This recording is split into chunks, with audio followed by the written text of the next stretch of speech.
Hi, everybody. Welcome to the Spartan Debate Institute demo debate of 2022. This is going to be a demonstration debate with college debaters debating on the high school topic for the 2022-2023 NATO Emerging Technologies debate topic. We're going to now have the debaters give the debaters a chance to introduce themselves, starting with the 1A. Hi, I'm Joanna Gusis. I'll be the 1A. I went to Glenbrook North in high school, and I will be attending MSU this fall. Excellent. Piper. Hey everyone, I'm Piper. I'll be the 2A in this debate. I'm an incoming senior at Michigan State, and in high school, I debated for Wiley E. Groves High School, which is in Beverly Hills, Michigan. Hanna. Hi everyone, I'm Hanna Rice. I'm a sophomore at Emory University, debating there, and I debated for Salt Lake City West in high school. And Aaron. Hello, I'm Aaron. I will be a sophomore at Samford, and I debated at Rockdale County High School. Awesome. Thanks, y'all. All right, we're going to go ahead and get started. We are using a speech drop for the speech documents. So if you are watching this later and want access to the documents, go to speechdrop.net and then / lowercase p as in panda, and then uppercase A as in Allen, X as in X-ray, T as in tiger, lowercase f as in Frank, and uppercase W as in watermelon. So PAXTFW with the P and the F lowercase, everything else uppercase. Hopefully you can figure that out. We'll also try and post that in the notes. All right, so we're going to go ahead and get started. You're going to want to flow along as you go, and we will stop a few times to have some conversations. We'll also probably stop for some of the prep time to minimize the length of the recording, but we'll go ahead and get started now. Joanna, whenever you're ready, it is your turn.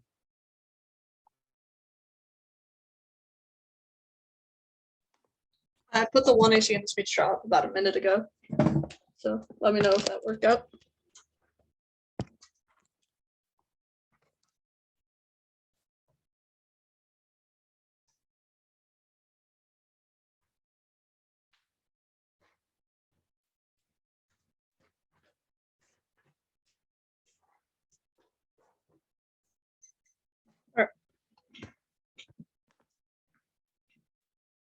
Are folks good to go? Aaron, perfect. Contention 1 of resilience first. NATO lacks sophisticated cyber threat information sharing. This undermines cyber resilience, as Daniel and Kenway in 21 policymakers are reinforcing defenses against cyber threats. Every study has recommended increasing sharing. The question is why sharing is not increasing remains a barrier to cybersecurity within NATO. NATO adopted technical cyber threat info sharing according to classification level. It limits the value because the restriction partners includes valuable substituting and operational over classification of peak sharing. NATO should this approach. CTI sharing focuses on education compromise in US situation which activities of every sharing platform are comparable to data warehousing US programs. It explicitly focus on the type of info sharing. The assumption that cyber threat is composed technical data severely limits the value of sharing. Technical data is not the only form of warning. Cyber group targeting company cyber theft would be useful to use non-technical intelligence, such as form useful in technical data. No country will have enough cybersecurity professionals to process technical data. Need different info practices and differentiate between what info they share. CCI remains unrealized sharing mechanisms efficient without addressing overclassification, repetition, risk, legal services. Encourage assumptions about right phishing is a tool against cyber threats. Second, cyber attacks are inevitable. The lack of resilience ensures they are successful, killing millions and collapsing society. Increased situational awareness is key to mitigate harms. It's Conklin. In 17, multitude of threats is all embracing possible and never seen when we come across cyber attacks or daily life with closer infrastructure, still other digital probe harbor type attack would leave the US unable to unite millions through civil unrest, mass starvation, no matter of find out if no interested to build an effective strategy for adjusting we adopt a cyber resilience strategy. Cyber resilience is emerging concepts of resilience, not a matter of building higher walls of resilience about the creation of processes which are designed to react, focus on classical focation, prioritization, and deployment. Resilience, maintain critical business functionality at all costs, essential situation of awareness, function situation, awareness, drive decisions about the best future critical and access to the continued function organization will be able to detect and respond to the resilience, defense, survival, and recovery. Resilience is strategic investment survival. Scenario 1 is smart grids. They're uniquely vulnerable to cyber attacks in the ways that NAG defense doesn't assume. Resilience through information sharing is critical to counter threats. That's Galassi. In 20, the use of technical task markers about cyber attacks, understand the ways to detect and deal with cyber threats, but increase resilience. Main security issues against cyber attacks, identifying vulnerabilities, providing strategies to attack tools to reduce the effects, improving security management. The first step is security and market control systems to identify vulnerabilities and access points. Unfortunately, most protocols ignore security features. Therefore, communication protocols are very vulnerable. They have resulted in attackers obtaining very accurate information. Many cyber attacks exploit vulnerabilities. Therefore, identification of vulnerabilities is the issue of interest. In order to achieve optimal security, there must be policies that are based on accurate analysis. It's essential to identify and analyze such cyber attackers or develop more sophisticated methods to attack marker. They are critical effectively control security protection and identify vulnerabilities and system resilience, reduce the effects of such attacks. Smart grids are particularly vulnerable to FDI attacks. Detection is key. That's because any enemy in 21 power system most important. They guarantee critical infrastructure, cyber jeopardize the country power systems, cyber computer viruses in danger. The resilience of smart grid transmission lines are most important assets and they fail to cause serious cascading problems leading blackouts. Detection transmission lines overflow lines just achievement attack and checks any false state without being detected. FDI without being detected essentially cause cascading failures resulting in blackouts. FDI attacks on smart grids cause generator damage, guarantees prolonged blackouts. And the 21 FDI methods also has sensor measurement of the bypass and her methods. FDI attacks against the grid are especially dangerous range damage generator. They're not being disconnection damage can also turn prolonged blackouts. Extinction, that's Monarch. In 20 and probably long power outage, as what power can be restored to electricity supply can be rapidly compromised or cyber protection, cyber grid failure now presents existential to cyber technical control system with reached level of sophistication capable of destroying systems and new grid security policy paradigm is required to thwart catastrophic grid failure. Now that institutes information sharing when electric grid goes in the blackout before we harness turn lights back on. The more ominous discussion whether reasons of grid failure will need a parade of force which scarcely clean water become luxury. No fuel hospitals will go dark. Financial transaction will stop. The only tip of the iceberg eradicating disease of remarriage of life. Failure grid grid failure is the most pressing national security threats today. Scenario 2 is shipping. The industry is especially vulnerable to inevitable cyber attacks as for at all in 22 maritime transportation center for the economic sustainability growth and global population improvements of elimination trade barriers. Maritime is responsible for 90% of transportation developments to the IoT as I state and renewed assessment of the cybersecurity trading government has been subject to highly complex cyber attacks targeting info systems financial damage on vessel equipment. There's a difference of the absence of social grid security warning is a major source of vulnerabilities. European ports are particularly vulnerable. Lancaster 22 terminals in Europe sort of be disrupted for ransomware attacks disrupting the supply chain prices terminals are disrupted offers being hijacked. Companies were forced to declare for major vendor force and the major cannot fulfill the application of the culprit new ransomware service variant kills billions and causes LNG city attacks on par with nukes and Kai. In 21 of the maritime industry suddenly disappeared food vital of medicine building stuff for who has zoning infection. They're very effective for hackers or damage critical systems attacking test shot up 400% of hacker control and do something terrible. LNG attackers even small damage causes the scale of nuclear bomb. Great power war Liu. The NAT the next trusted base with large military conflict pressure closer to the escalate to major global military conflict await almost make the government's economic crisis more severe because they're built up tolerance of strongest microeconomic medication for long distress care to has by activity foreign countries full and rest areas of war population matter for the next aggressive to large scale military competition global conflagration. Contention 2 is attribution. First, the lack of intel sharing undermines trust in attribution, which crushes NATO cohesion. That's Porter and Jordan. The 19th US struggles to cyber attack in the event of an attack. The response will come from NATO. Therein lies the road. NATO require members to share intelligence. Sharing is a key element of Article 4 can be a catalyst for consensus. The ability to translate finding the public sentiment is silently American cyber warriors. The US is presenting attribution is depending on how that critical details how good now is understanding itself to be part of consensus of validation on the same page for US is New York. There's simply a drastic reduction in how when it comes to cyber attribution, there should not reverse capacity but the message of board out many nations could end up in good options stuck in their miserable political leaders like in protest and trust fund and hurdle if it's surroundable if not addressable before customer US will have to make policy changes. The industry of furthering the alliance squad with cyberspace is willingness to break social methods don't against cyber threat intelligence in the hand of other countries and the customer and with that capability to join the discuss attribution undermines corporate of the alliance. Second, hostile actors use ambiguity to undermine NATO cohesion. Attribution through intelligence sharing is essential to collective response and deterrence, says Christian. In 20 Russian instances, stabilizing NATO entails creating relations with the alliance attribution, a critical aspect of responding to cyber operation. NATO needs to announce and distribute NATO provocative attribution forces for the safe and future operations in order to strengthen the alliance. NATO leaders are encouraged to require collective recognition of responses to collective agreement within unity within the alliance for the strength of NATO. Unified NATO response to a strong alliance will minimize Russia's ability to create division on every cyber threat or notify, but in order to displace NATO commitment measure responses, a critical tactic from the alliance, and it could have Article 4 sharing is a key element of any alliance member states dropping and improving strengthening intelligence cooperation greater crossing the alliance as well as various states to defend creating and deterring the greater intelligence capability to further strengthen the NATO resiliency and defense collaboration makes it more difficult for an adversary to carry out cyber operations between NATO enables them to implement cyber defense. This is resulting in stronger alliance cooperation crucial to strengthen cyber defense intelligence sharing strategies of commitment to NATO. Unity solves economic war, or solves nuclear war. The Economist in 22, America sees to curb Russian China without blowing up the world. America is seeking to counter them by mustering allies global contest against autocracy rises drive, but also hope because the nuclear conflict hope because unity raises confidence that the world can prevail and will still the allies for a long struggle ahead lies a deeper contest against both Russia and China. The burden is to run the world from burning chaos. Russia with China is a great challenger, fastest managed are so Russia's the acute threat. China is facing challenge. America's response and Europe continues to alliance building. China's invasion of Taiwan could happen before the end of the decade. As also Russian attack and bold in China. The plan: the United States federal government should substantially increase cyber threat information sharing with the North Atlantic Treaty Organization. Solvency. Increasing cyber information sharing reduces threats, building resilience, and allows for effective attribution. U.S. first mover is key to other countries saying yes. Daniel and Kenway. In 21 types of information, different categories of technical strategies are done for different consumers. A holistic assessment to provide the output of the strategic cyber information expanded for cyber information sharing, reflects diversity information, brought up adoption of this enabled cybersecurity practices to develop more nuanced and useful policies for information and comparative advantage and categories of attribution, strategic, more technical, more variance, information sharing fall into 4 categories: technical, economic, legal, and cultural. Good. Uses the practice method develop ways to overcome these barriers. One of these methods is free information sharing requires organizations to expand recency to be worthwhile. Information sharing needs to be sustained or taking to pay a cost from getting information share activities for information and work is necessary to foster confidence to reach the level of competence. Information expensive at one information shared, how much of it and with whom you absent trust information sharing when no matter what structures and put in place rather than ever trying to share everything all the time and your organization and concentrate on information types most relevant to them. The focus of information important to change organization not technical cyber information if cyber security community the opposite for underlying assumption for information exchange information. It can be increased in term more effective sharing when able defenders to better understand tips and adversaries develop mechanisms for adversary effects activities and release level cybersecurity across the digital ecosystem. Information sharing finally to performance enabled better cybersecurity forever. NATO requires significant challenges requires sustained attention prioritization funding NATO's absence such as like the prove insurmountable leadership to all systems used to create a more comprehensive system of information sharing. NATO should better leverage industry for technical information while enticing information with common derived information about constant attribution that NATO should suggest the alliance would have the opportunity to leadership position. If not, NATO will continue to struggle to make information sharing live up to its promise. Okay, you go for Cross. 1 second. Okay, yeah. First question, actor VF. Plain text says USFG. Do you like specify normal means? Normal means Piper would probably be the DoD or? I mean, we'd say in all likelihood that security cooperation involves like multiple facets. It's not just limited to the DoD, but the DoD is probably involved. So what does the affirmative defend? I guess plain text says USFG and security cooperation. Okay, resilience advantage, the smart grids impact scenario. What's the mechanism from getting to like these blackouts to like extinction? Yeah, the Kazani evidence indicates that power systems are essential to a bunch of things like financial interactions, hospitals, disease things, food, Yes, transportation, all of those things rely on. I understand that. I just miss how these localized blackouts lead to worldwide extinction. Yeah, so the previous evidence, I believe it is, maybe the one after, I don't know, is the one that specifies prolonged blackouts. So that's the essential part. Obviously, the things that I've described are not especially localized. Things like food, financial transactions, etc., happen globally and are prolonged.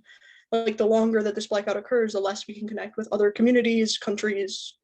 Okay, so which actor attacks? I guess I'm not going to be like, oh, well, of course it's X, but our evidence seems to indicate that there are numerous actors, including Russia, China particularly, but also which this type of evidence information outlines is being actors.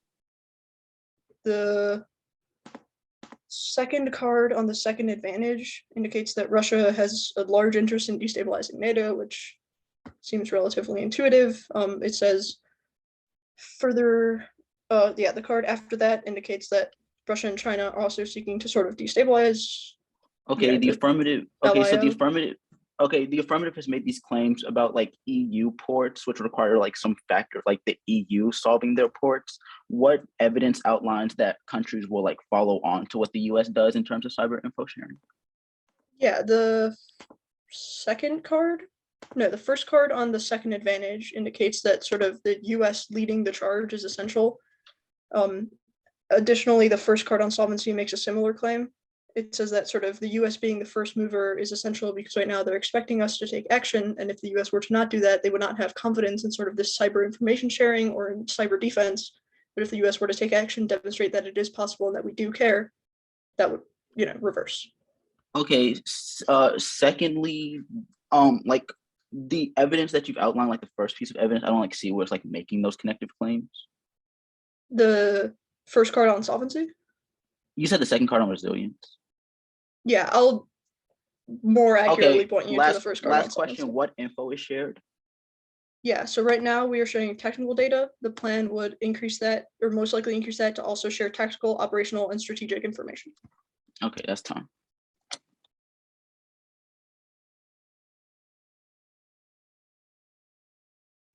While the 1NC is getting ready, I'm going to post a question in the chat for you to ponder.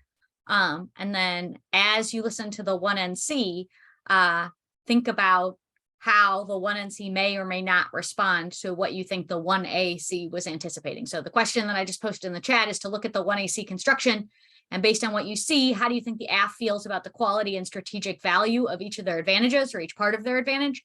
As you're listening to the 1NC, with that answer in mind, think about whether you think the neg agrees or disagrees with that assessment and what leads you to those conclusions. And those are some things to think about as you listen to the 1NC. Okay, I put the 1NC in the speech drop. Can everyone hear me okay? Okay.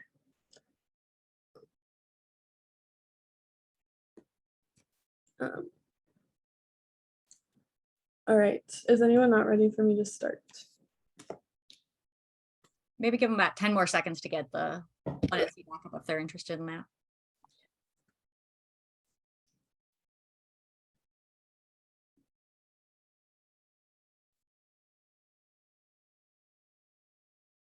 Okay, I'm gonna begin in like 5 seconds.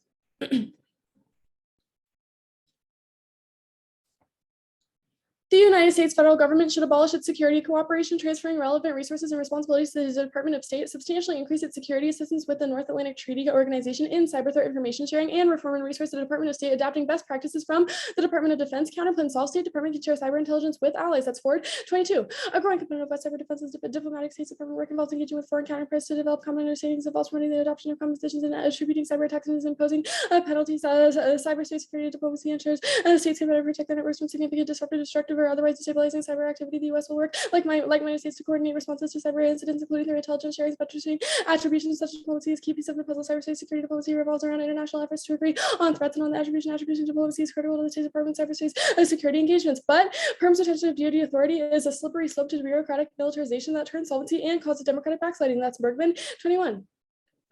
Increasing use of the military results in a bloated DoD budget with more authority becomes a primary actor leading to a cycle in which the DoD is increasingly relied on. There are several elements for militarized FOPA, but primarily DoD's control of more security assistance resources put in the driver's seat and policymaking. Who owns the bomb matters here? There's a hugely different perception of recipient countries utilize this to their advantage. Slow rolling state request Pentagon's priorities and carrying more importance than an effective FOPA is less coherent with Pentagon policy, more likely out of sync, doing a disservice to strategic objectives, siloed assistance of forces security from economic and diplomatic concerns, and promoting militarized solutions, hampered pursuing a values-based policy and democracy concerns in the process, ends up supporting autocratic regimes, serious governance, stability, challenges of early militarized security assistance makes it hard to support emerging democracies, lead to a coup proofing rather than a competent force not prioritized by DoD states. The Bureau of Democracy cut out of the process for programs run out of the Pentagon with little transparency. DRT funds and certification stop to do little or are hampered by the regime, and NATO backsliding and existential threats. That's Berzina. 21. NATO was at a critical moment to survive Trump need to give more attention to threats at home beyond the cyber to bolster democratic systems that open the alliance to counter accidental threats, authoritarian states undermining NATO through cyber attacks and economic coercion, asymmetric efforts, also data policies, exposure instances in which Russia or China to undermine their democracy values, or if values are performed more permanently, would build a confidence and support for democratic systems at home. The external dimension is straightforward, but to counter threats have to address domestic threats to democracy. Next off. U.S. cyber capabilities are high, but China is catching up. That's Marks 21. U.S. remains by far the most cyber capable. And interesting conclusion from a report that reviews cyber capabilities of world's biggest players. The report relegates Russia and China to second-tier cyber powers. However, China's rapid digital development makes it the only state currently on trajectory to join the U.S. China has made significant progress, but nowhere near enough to close the gap with the U.S. And sharing vulnerabilities weakens the United States cyber capabilities China will exploit. That's Adel and Roberts at 14. People have suggested was a report discovered vulnerabilities. There are constant decision to disclose, and the trade-offs between disclosure and withholding knowledge can have significant consequences. Disclosing a vulnerability can mean we forego an opportunity to collect a crucial intelligence that could thwart an attack, a theft of IP, or discover more dangerous vulnerabilities. The first time someone discovers the input, they can hunt down all other machines that have been affected. The minute you become aware, someone has found you to clean up every operation. When a vulnerability goes up, like they can search all history to find out when any traffic matching the vulnerability may have happened. Releasing the vulnerability means all of your inputs must be reviewed. Human agents' lives are put at risk of a tool that can be linked back to the U.S. or allies. You are not just releasing the info that the vulnerability exists. If you are giving that vulnerability info, you are also saying that it was definitely the U.S. that was involved with the operation. This solves attribution for your enemy. It solves difficult problems for your enemy. Software bugs are often related by looking at all vulnerabilities. They know the state of your vulnerability programs. Vulnerabilities are a finite thing. Of releasing them means eventually the U.S.'s ability to defend them will be heavily drained, but China's will not. Forcing report would force it to give up using vulnerabilities altogether. This is not wise, and loss of offensive capabilities, particularly 0 days, causes China to invade Taiwan. That's Ramos 21. One method to deter is the cyber domain is through a forward deploy presence. U.S. cybercom has included the concept of central focus to superiority through persistence. The goal is to deploy as close to the adversary, allowing the research of weaknesses and ability to counterattack. Forward deploy troops allow for the normalization of cyber operation, which decreases the risk of escalatory response. U.S. must forward deploy troops because of the organizational decision to support Taiwan in cyber event with China. China could stifle the info through a 0-day attack that could have strategic level effects on the critical national infrastructure. The U.S. must deter Chinese aggression toward Taiwan, and Taiwan invasion causes nuclear war. That's Walker in 20. The threat is real. China's aggressive military bombing in 2020 has taken on a new intensity. The world has underestimated the severity of this clashing. There's the potential for war over Taiwan. The Chinese threat to Taiwan is backed by the vast military power has spent decades amassing the resources to follow through. They're producing literally factories with many ships per year. As the U.S. Navy, China's new generation warfare vessels could couple to China's array of anti-ship missiles are precisely what China would need to deter a U.S. intervention. When even 5 years ago, the ability of the United States to come to Taiwan's defense was greater. It has eroded over the last decade, and the invasion would involve an arms race, not a sparking war between two superpowers. Everything that happens in the shadow of a nuclear war. Every decision once a crisis escalates to war has been out of control. Turbulence in China would put pressure on the central leadership to get people rallying around the flag, especially if it's not clear the United States is committed to Taiwan's defense. Political instability in the U.S. could open a window of opportunity. The economy has been affected by COVID-19. Chinese authoritarian leaders may find Taiwan as a convenient scapegoat. On case. Solvency.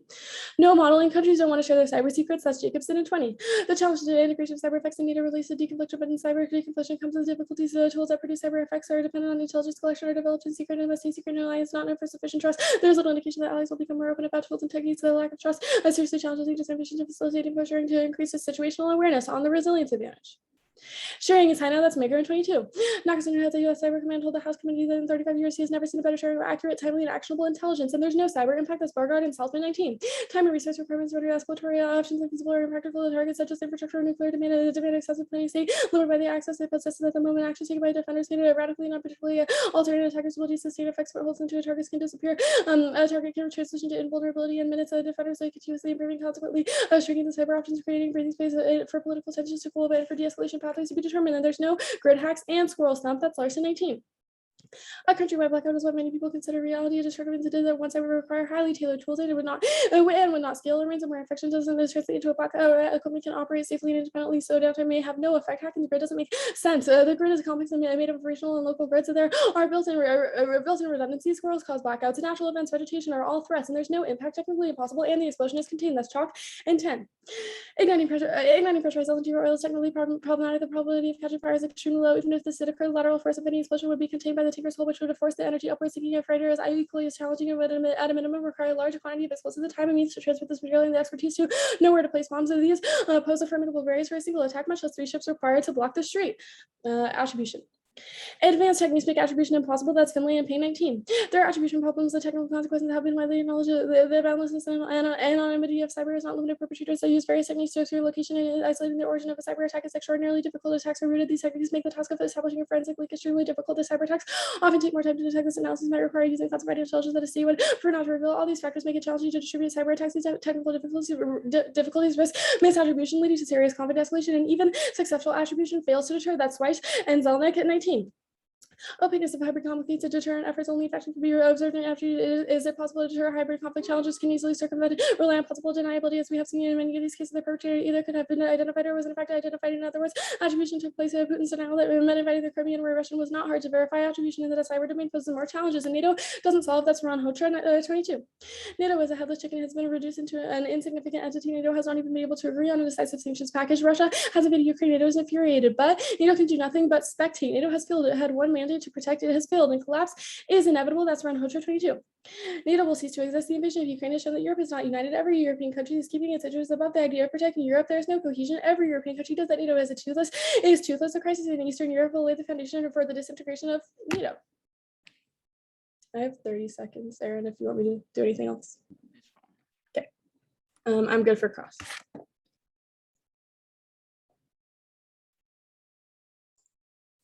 All right, good. Yeah. Okay. I want to start on the counterplan.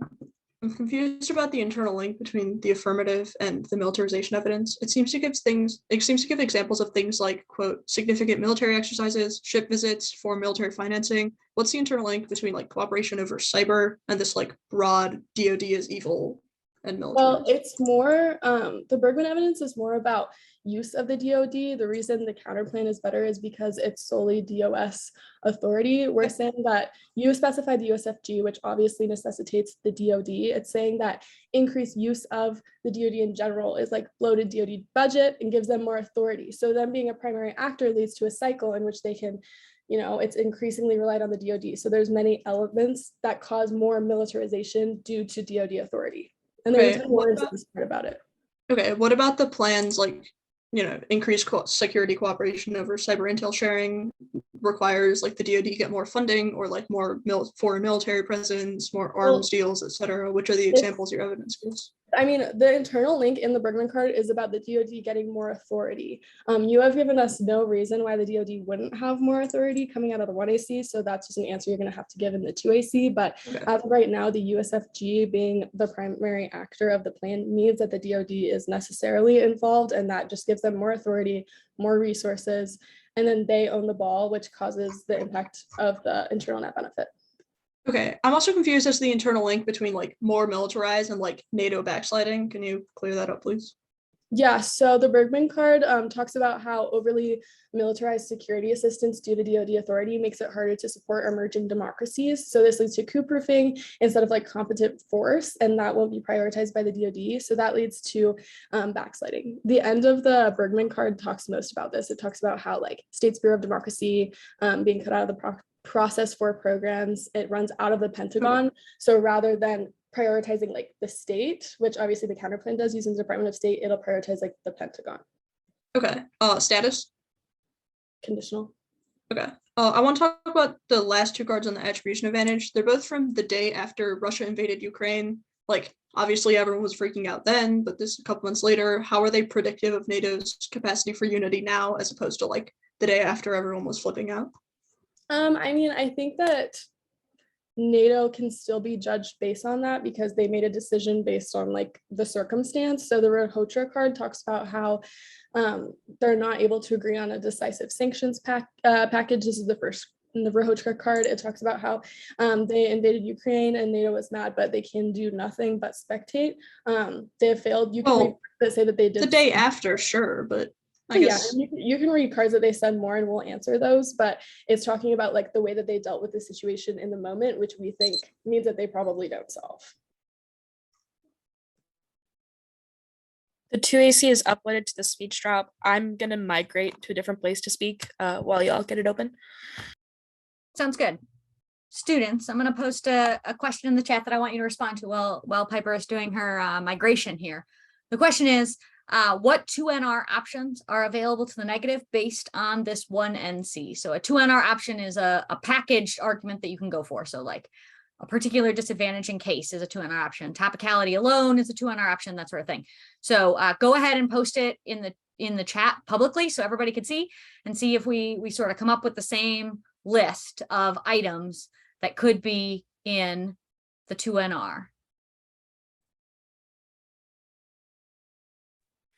Well, I think I'm good. Does anyone need a couple more seconds to get it open?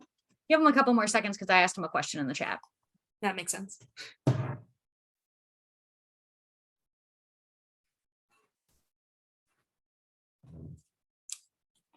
Okay, we have a little bit of disagreement here that we'll unpack in a little bit. It's also in a couple cases hard to tell if you say and if you think that's two separate things or part of the same thing. But we'll go ahead and unpack that a little later on in the debate. But I want you to be thinking about what you thought the 2NR options were. And then in a few minutes, when we get some prep time, I'll have people make the case for what they think their 2NR options are, what they think the 2NR options are available after the 1NC.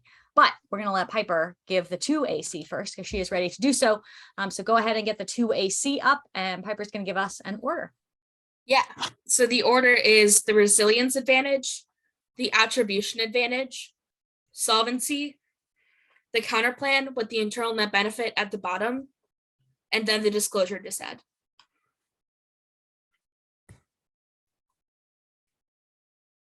Love that nice, clear order. Very confident, very nice and slow, so we can all get our flows in order.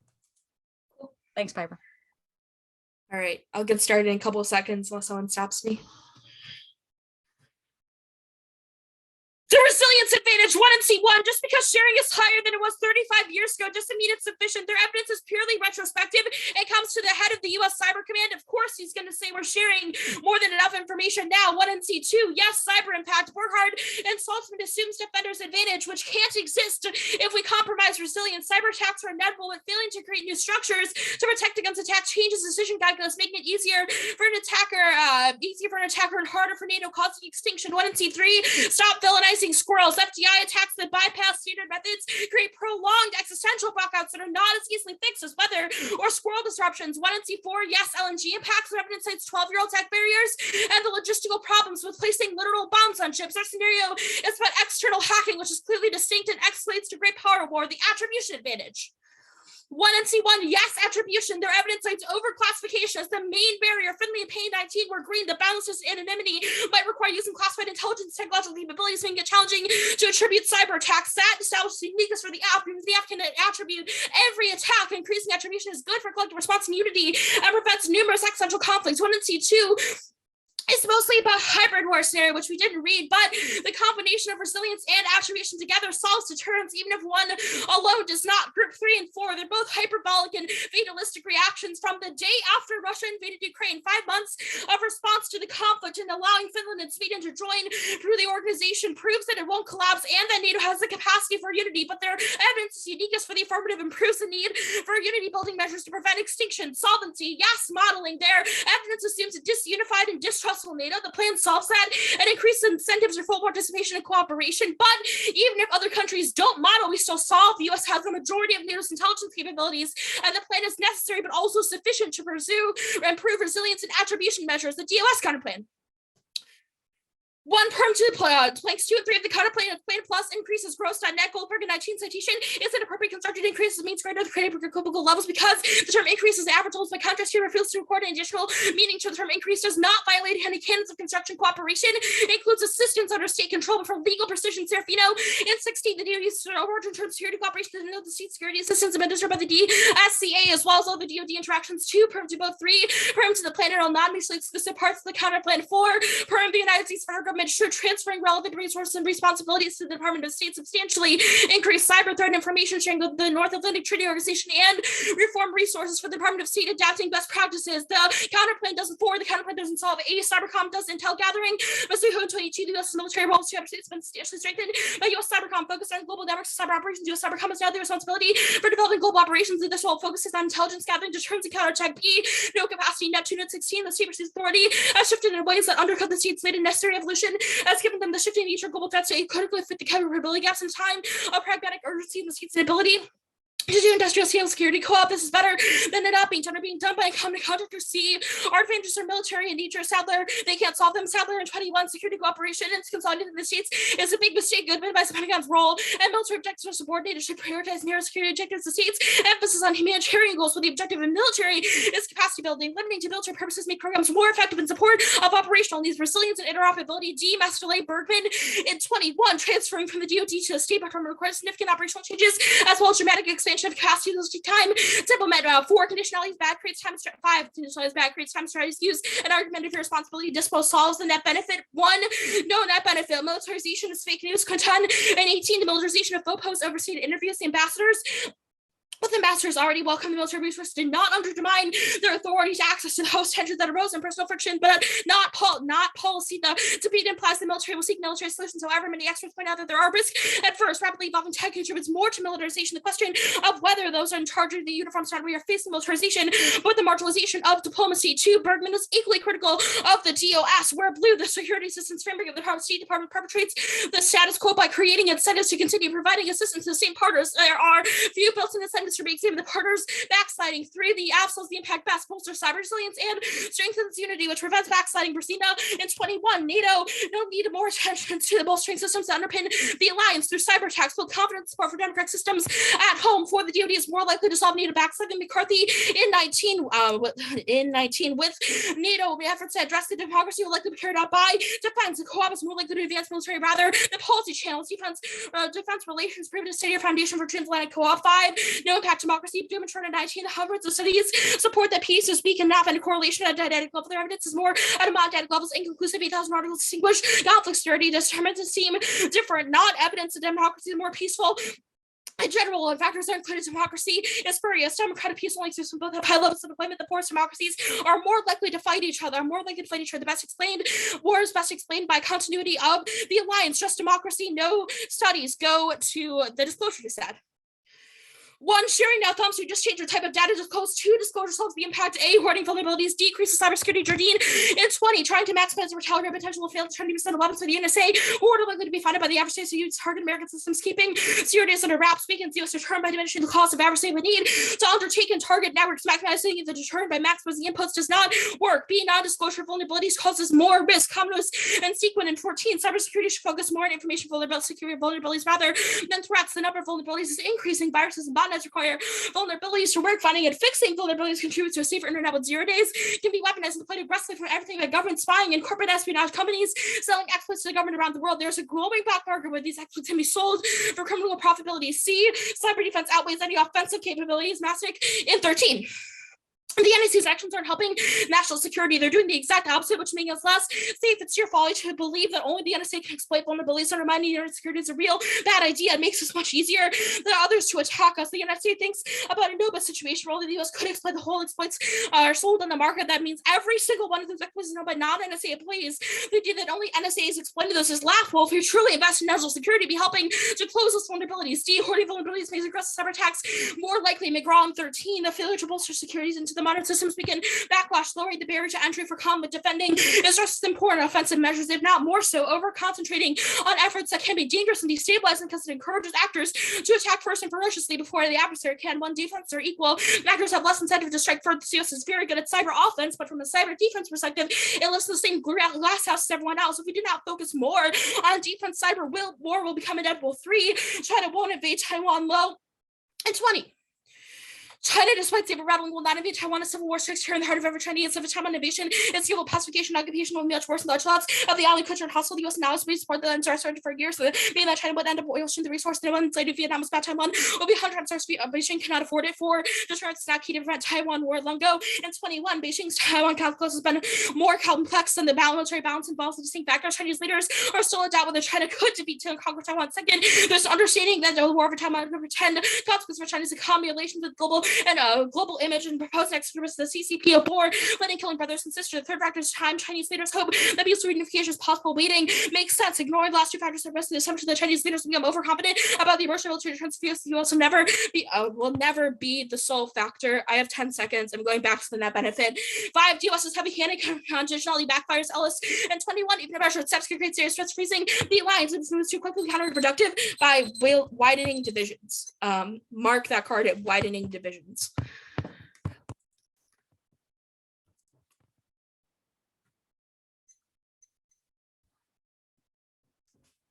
I'm good for cross-ex. Yeah, Okay. sorry.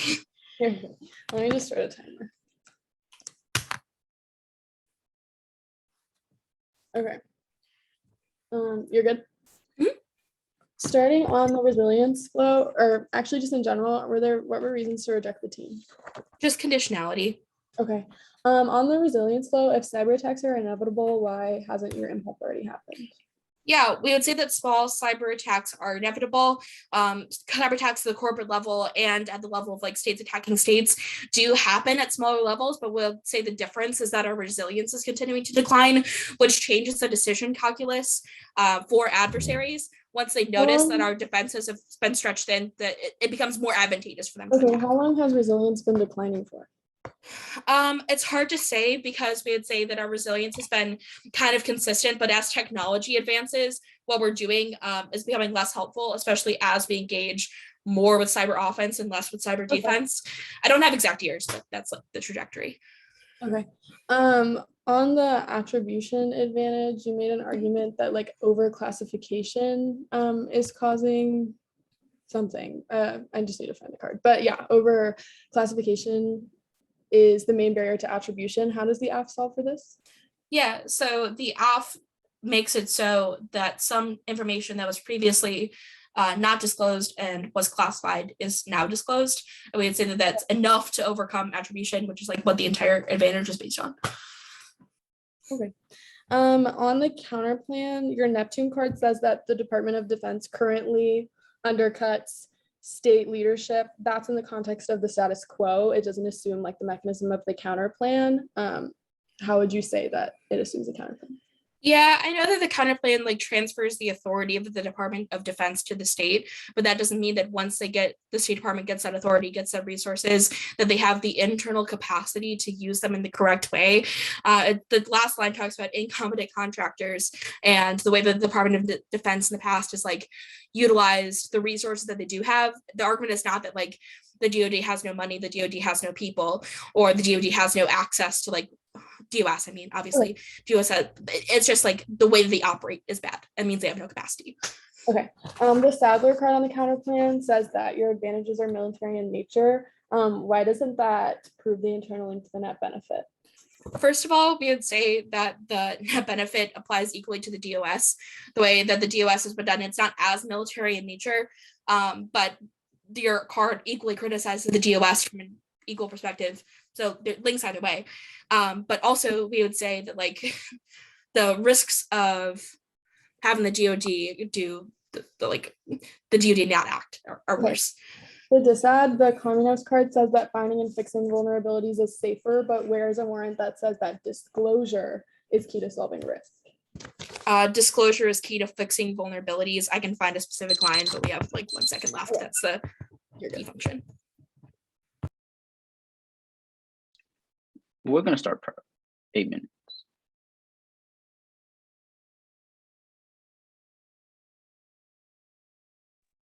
While they're prepping, two things. One is I am putting in the chat that a question that I want everyone to answer, which is, what do you think the block division will be? So you're going to write down, what you think the 2NC will be, what you think the 1NR will be. If you think something's being kicked, write, kicked next to it. So it's clear that they're not extending those things, but go ahead and ponder the block division and post it in the chat. And then, well, or after you're working on that, we're going to go back to the previous question. So the question from earlier about 2NR options. And I want you to assess, do you think after the 2AC, do you think the way you described your 2NR options was correct? It might be helpful here to list in particular what you think the disadvantage is. So some of you listed like a 2NR option of counterplan plus DA. And I guess I want you to unpack a little bit that it is like what you think the net benefit to the counterplan is. Can the 2NR go for this counterplan and the disclosure disadvantage, the disclosure attribution disadvantage? Seems like some of you think they can. If you think they can, go ahead and post in the chat why you think the disclosure DA is a net benefit to the counterplan. If you think they can't, go ahead and post why you think it is not a net benefit to the counterplan. And we'll talk about that in just a minute. I'll go ahead and read some chat items while we're doing that.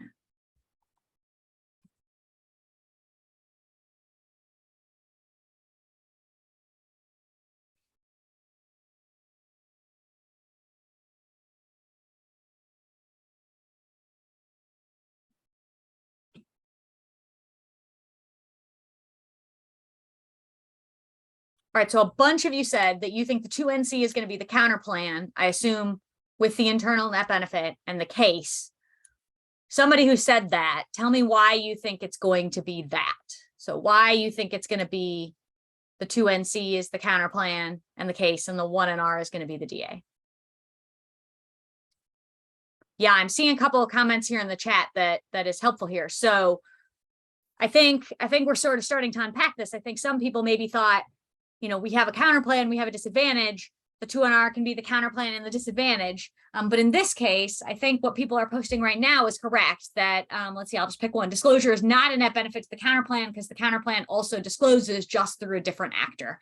And that's pretty much what I'm thinking as well. So when you're thinking about the 2NR options, you got to remember to double check with yourself, is each disadvantage a net benefit to the counterplan? And if you're not sure, that would be a great thing to ask in 1NC cross-ex. So is the disclosure DA a net benefit to this counterplan?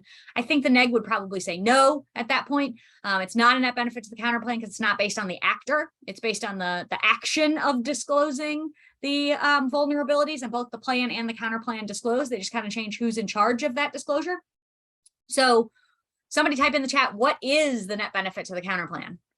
What is the net benefit to the counterplan?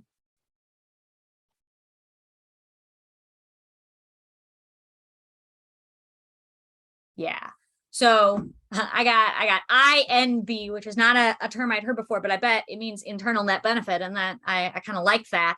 An internal net benefit. Can somebody unpack in the chat what an internal net benefit is versus an external net benefit?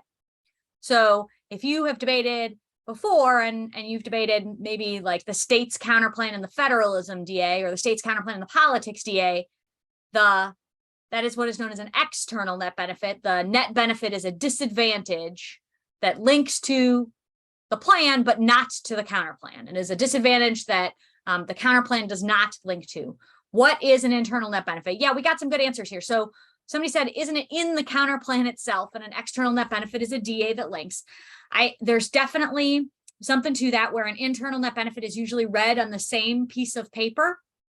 In this case, in the 1NC, it was like a single off-case position. So it is internal to the counterplan itself. It's read on the same piece of paper. And, Piper did signpost when she was going to the net benefit, but she answered it, with the counterplan. Okay, so an internal net benefit is not a separate off-case position, whereas an external is. What else? It reminds me of a case add-on is what somebody said in the chat. And I think that there is something to that. It's sometimes internal net benefits are a little bit shorter, and they're read in the same spot that you might read an add-on. Interrupt, Maggie. We're just stopping prep. So you can keep going. Great. Yeah, just hang for a sec. What else can be different about an internal net benefit? Maybe look back at the 1NC for a second. So pull up the 1NC again if you have that handy. And just look at sort of the structure and what's going on with the counterplan. What's different between the way that this net benefit is structured, this backsliding net benefit is structured, and the way that a separate disadvantage would be structured, not just where it's read, like on what piece of paper, but why is it different than a disadvantage that links to the plan and not to the counterplan?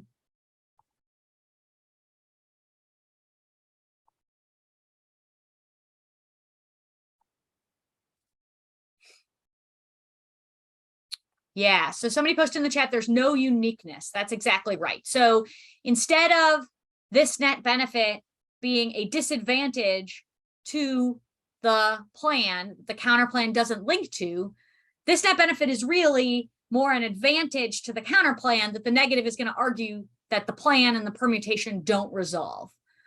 So it can be a little bit, there's a little bit of a gray area on whether something's an internal or an external net benefit, or whether something is a disadvantage to the plan or an advantage to the counterplan. But in this case, I think the negative is going to try and argue it's not just a disadvantage to the plan, only the counterplan solves that issue by transferring the authority, and the plan does not and the permutation does not. Why is it important? Why, I guess, let me ask it this way.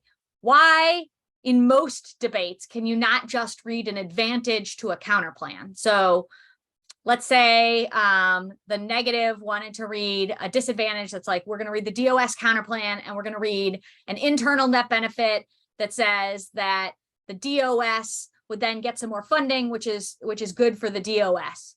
Why might that not be something that's beneficial? Or maybe it's that when the DOS does things, they have really good leaders who are in charge of the policy. What are some concerns? What should the affirmative be thinking? What type of argument is the AF going to be thinking? In a lot of cases, when the negative reads a counterplan with a net benefit that's just an advantage to the counterplan. Yeah, so I got that the answer's flying fast now. The permutation, that's exactly right. So if you're affirmative and somebody reads a counterplan and they read a net benefit that's just a reason that doing the counterplan is good, you really want to be thinking about permutations. And I think Piper was thinking about permutations because she made several of them, and we can unpack later in the debate all the different permutations Piper made. We'll see if that becomes relevant. But I did notice that I think Piper is also thinking, when she's thinking about how she's going to resolve this in the 2AR, if they go for the counterplan and this internal net benefit, there's some competition questions that are related to how does the counterplan solve the internal net benefit, and how, can the plan also accrue that benefit? So that's That's why most of the time you read an external net benefit, a disadvantage to the plan. But in this case, the negative is going to be arguing the permutation doesn't solve that it does not accrue the benefit of shifting away from militarization, or at least they will if they're extending the counter plan. And so now we're going to find out if you all were right about the block division. We're going to let Aaron give his roadmap. Go ahead and download the 2NC from the speech trap, and we'll get started. It's going to be the counter plan and the disad.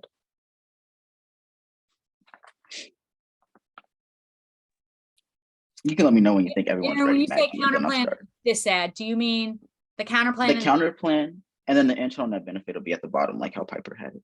Got it. So not the attribution disadvantage. It's going to be the counter plan with the Internal net benefit. Got it. And then the disad, and then the disclosure disad. The disclosure disad. Got it. Thank you. No problem. Appreciate it.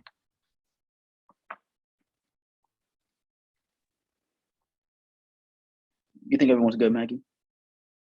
Okay.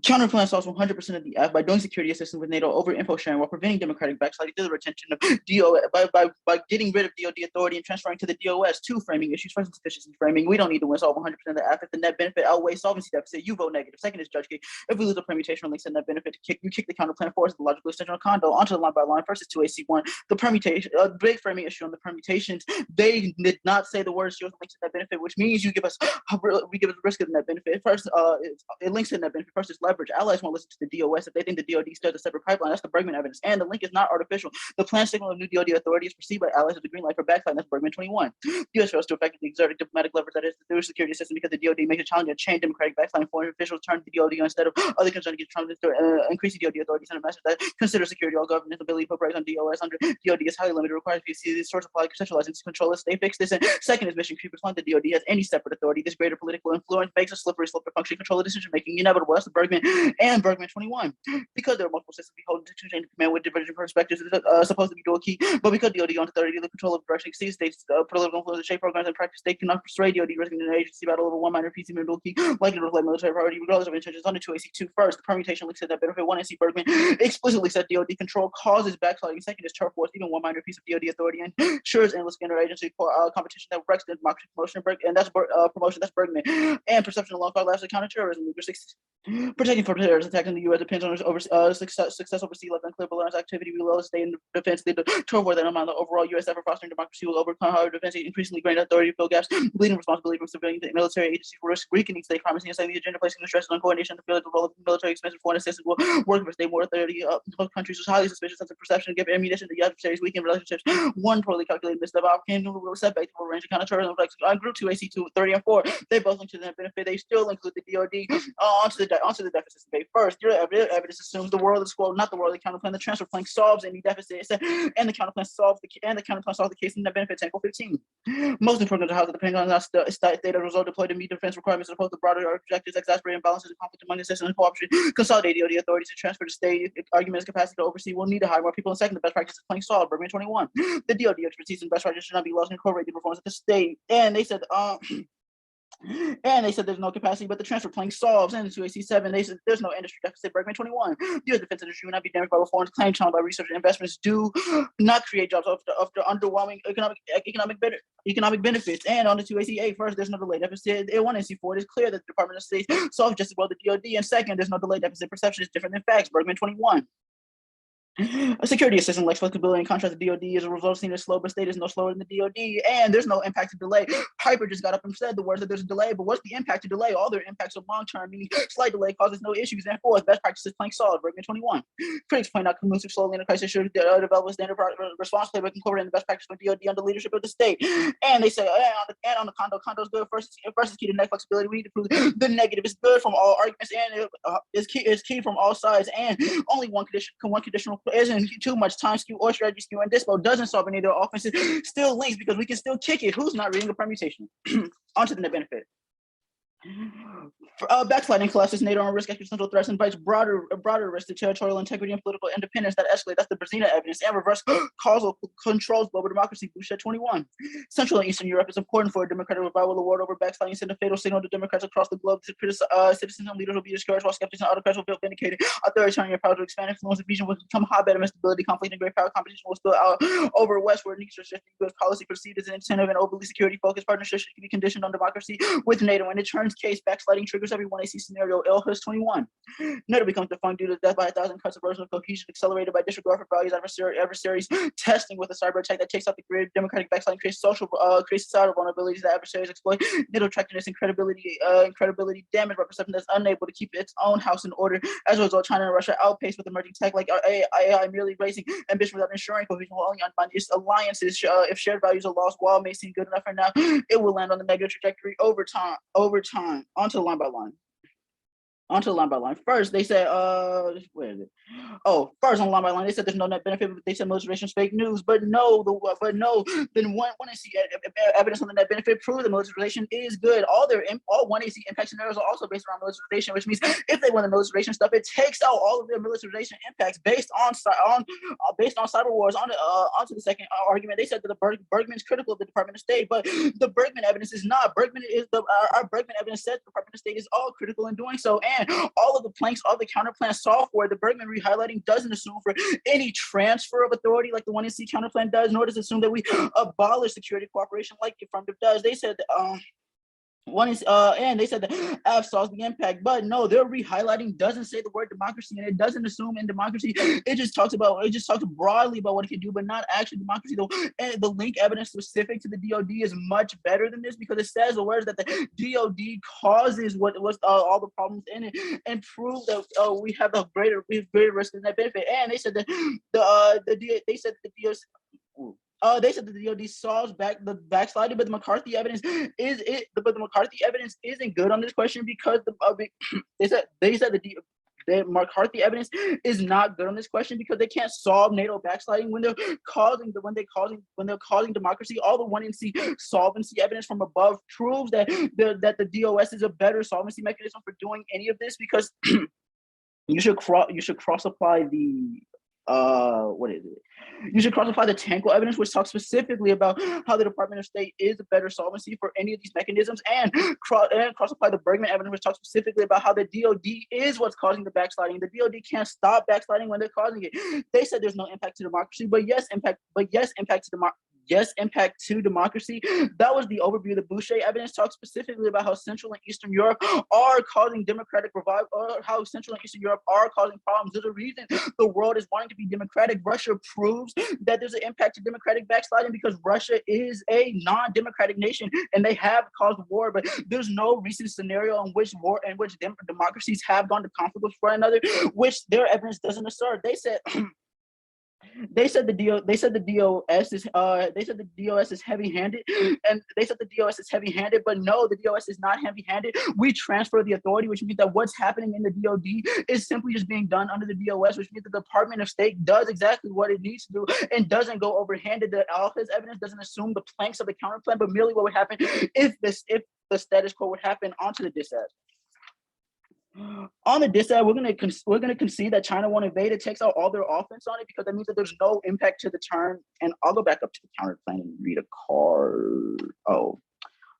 Let's see. Actually, I'm fine. It's 30 seconds. I'm ready for cross. Oh, you said you're good? I'm going to start with the counterplan text, bring it back to the 1NC a little bit. Which resources and responsibilities are transferred after the counterplan? Yeah, if you give me a second, I can pull up the counterplan text, but I'm pretty sure counterplan text says all DoD, everything the DoD does, in regards to security cooperation, gets transferred over to the DOS to do security assistance. Yeah, it says things that are relevant to security cooperation. Who makes the determination that something is relevant to security cooperation and should thus be transferred to the DOS? The affirmative is broadly based on security cooperation, everything it does. The plan text itself says security cooperation. So any necessary resources and responsibilities that the DoD has in regards of doing the affirmative plan gets transferred over to the Department of State. I guess that makes sense. I'm still a little confused on like the GOS has multiple functions. They're all like slightly involved in security cooperation. I'm still not sure like which those get transferred. Is it just all of them that have tangential connections to security co-op? Yes. Okay, cool. Kind of moving on separate. What specific features on the net benefit of the DoD's response make it militaristic? Yeah, so the Bergman evidence talks specifically about like the DoD like wholesale, that like the use of the military and like the DoD has this like huge budget causes like militarized foreign policy that gets exacerbated elsewhere. The affirmative plan would like do like DoD things that like cause like militarized function. Would Like I that think I'm missing like No, I'm sorry, go ahead. I was just gonna say like I don't think I like understand the question. Would that DoD budget and the capacities that they have to do military things, would that also be transferred with the counter plan? If so, how do you solve your net benefit? If not, how do you solve the AF? We don't do security cooperation. The DOS only does security assistance post counter plan. Like we get rid of like this whole idea of security cooperation under the Department of Defense. Yeah, So, like, sure, but you're calling it by a different name. You're giving it the same budget, the same resources. How don't allies just see right through that and see that we're doing the same militarized approach? I'm not understanding the differential between the DOS doing DoD things and the DoD just doing DoD things. The Bergman evidence is specific about DoD authority being the problem. We don't transfer the DoD authority to do security cooperation. The DOS has like security assistance status and like has security assistance in the status quo. All we're doing is like increasing the ability of the Department of State to do the security assistance while not increasing like the security cooperation under the Department of Defense. So transferring resources does not equate to transporting authority. I'm a little confused. Like so resources is like funding and stuff. We transfer the funding that the Department of Defense would get for security cooperation to the Department of State to do assistance. I guess I was asking about the responsibilities part of the content text. Like responsibilities just like refers to things like the Department of Defense does to do the plan, but it's no longer security cooperation, but rather assistance in what we're doing. Gotcha.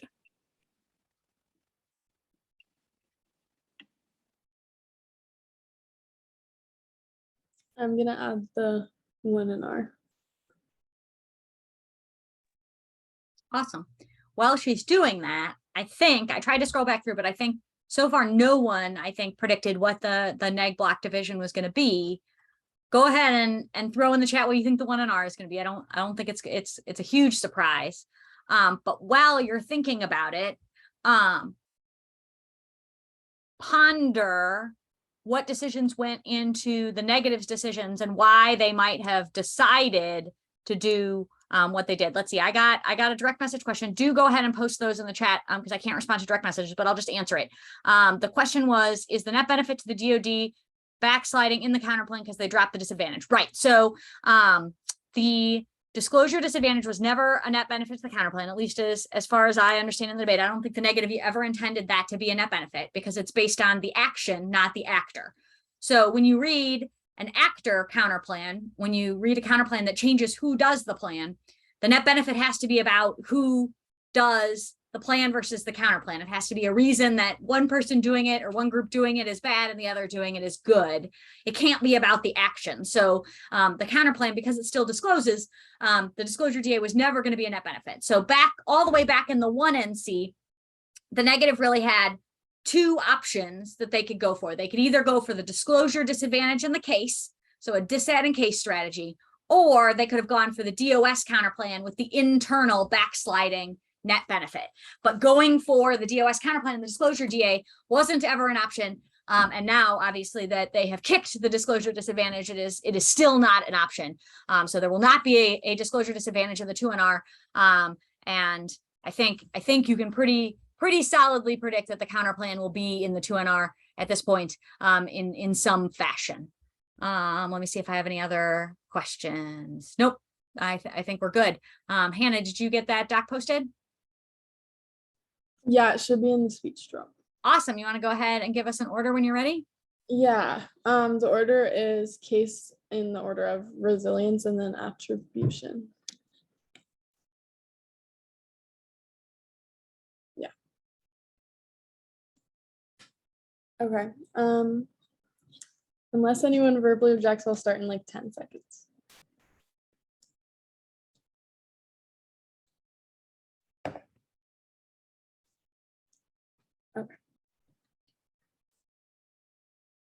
On resilience, there's no impact to either AF advantage, but the counterplan solves all of the AF impacts. Solving for democratic backsliding solves all AF impacts because democratic values will be upheld and decisions regarding sharing cyber info will be better upheld. Absent the counterplan, cases turn because democracy collapsing triggers all of their impacts. 2AC1, their only argument to sharing high now is that our evidence isn't sufficient. Our evidence postdates theirs and is from individuals who are most involved in cybersecurity. They will have more relevant information. It doesn't prove bias. NATO sharing intelligence now. This is list 22. NATO, they were stepping up intelligence sharing in preparation for any Russian response. We are taking steps to increase resilience, strengthening defenses, and improving our shared awareness. Said NATO leaders said that they will continue efforts in 2AC2. There's no brink argument for the cyber impact. Harassers proves that resilience has been declining. No reason now is key. And if cyber attacks are inevitable, the impact should have already happened. There's no attacks nor impact. That's Lewis in 20. There have never been a catastrophic cyber attack. Catastrophe is hard to produce. The cyber attacks require skills most do not possess. It requires planning and acquiring tools. Central targets need to be hit or multiple hits simultaneously. And an operational challenge 2000 people ahead is the archetype. No, one died. Services were restored. And their evidence is hyperbole. That's Valeriano and Manis 18. Measure takes one by hyperbolic perspective based on limited observations. Skewed perspective countered by investigations that produce the opposite at all. Maps present fake data. Pundits are dumped on doomsday narrative. In 2AC3, they say prolonged existential blackouts are different, but there is still no brink argument about why the AF blackout would be drastically different from empirical examples. Larson 19 proves that even squirrels can thump and hacks aren't possible because each site would need to be impacted and built-in redundancies would have to be overcome. The new grid tech solves resilience versus cyber. That's totally in 21. A new type is such a new solution for keeping harbor. If anything were to knock the grid reg system, Linkmore knows offers a big advantage. It could fully integrate harbor additional capacity. Reg changes the whole grid. Connecting substation would be a great solution in case of a cyber attack. If substations are linked, it would automatically flow to customers that would unite aging infrastructure with. It will make our pressure points far more secure and critical infrastructure can easily manage risk. That's Fiber at all 17. Manage risk became a professional responsibility in U.S. organizations that play a lot of decisions. Continuity experts and risk analysts focus can be everything from coordination of supply to minimizing disruption, public sector effect, change around them, understanding behavior, help officials to make informed decisions. In 2AC4, there's no shipping impact. Warrants were extended in the 2AC. We are outcarding them. The chalk card proves that igniting LNG is not technically possible and probability of catching fire is extremely low. Even then, explosion will be contained by the tanker's hull and can't escalate. Attacks will be limited. Can't escalate. That's Valeriano and Manis 18. Code 27 cyber conflict is restrained that inflation is ripe. Cyber attacks are limited in severity, connected to traditional disagreements and take the chip of low level campaigns rather than war. The states restrained due to the limited nature of the black connection between infrastructure and reality. Any weapon can be replicated and used back social science matters. Absurd methods. The field is guesswork. I'm not going to read that card. Attribution. 2AC1, the Finlay and Payne re-highlighting isn't very good. It does say overclassification could cause lack of attribution, but there are many factors that cause it, like boundlessness, anonymity, various techniques which the AF can't solve for, and attribution is impossible. That's Fire 21. An enemy you can neither see nor identify limbs such as time to acknowledge in today's world. Attribution can be impossible. The reality is apparent. We may never know who is behind incidents. The 2AC2, they say a combo of resilience and attribution solves, but we have read so many deficits to AF solving for each of them that there's no risk of gap solving enough or more than the counterplan. In 2AC3, their only argument against our impact defense is that our evidence is from the day after Russia invaded Ukraine. This just means it's more recent and they have an extended evidence that postdates and proves that NATO solves, but we're outcarding them regardless. NATO co-op can't overcome the attribution problem. That's Horowitz and 10.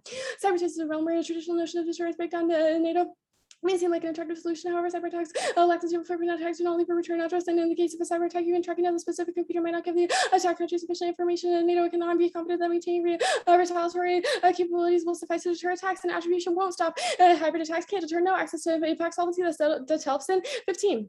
The DOS attack against Estonia supported possible deniability of the Estonian government suspected Russia, but could not publicly attribute, even if they could attribute it. There is the question of whether or not the Russian government would have stopped the attacks, given the unwillingness of the Russian government to assist. It is unlikely that Russia would have helped stop. And NATO doesn't solve conflict, just makes war more likely. That's Benjamin 19. NATO is also a 70-year-old organization, is a military holdover from the Cold War days while claiming to preserve peace. NATO has a history of bombing civilians and committing war crimes. NATO is a riddle with divisions and contradictions in an age where people around the world want to avoid war. NATO is an anachronism. Instead of preventing war, it promotes militarism, exacerbates global tension, and makes war more likely. And there's no impact. NATO is ineffective. That's Roche team. NATO's weakness stems from a limited practical consideration. Consider Libya, and the NATO tail ended up wagging the American dog ally stop Gaddafi, but the place fell apart. Legit little to contribute to U.S. security. Libya is not the exception. In Bosnia and Kosovo, members repeatedly have shown very meager power projection, wildly different rules of engagement limit effectiveness, and they just say that NATO has capacity, but don't extend any evidence to prove this. All of our cards obviously disprove it and hold the 1AR to a high threshold for proving this and don't allow new arguments. I'll go back to the card I skipped on resilience. It's the Lewis card, the last one.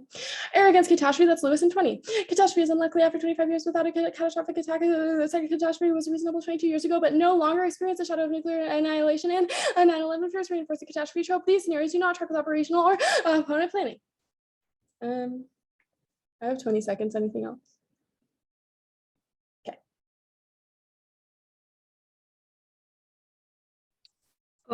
8 minutes. Excellent. Well, the 1A is doing some prep time. I got some questions. The first question I'm going to post in the chat. is so thinking about the negative strategy, can the 2NR kick the counter plan and still go for the backsliding offense? Why or why not? So your answer should either be yes, they can because, or no, they cannot because. So can the negative, could Aaron and the 2NR be like, we're not going for the counter plan, but I still want to go for the backsliding offense? Can he do that? Why or why not? Give it a second. Go ahead and type up a little blurb. Make a commitment.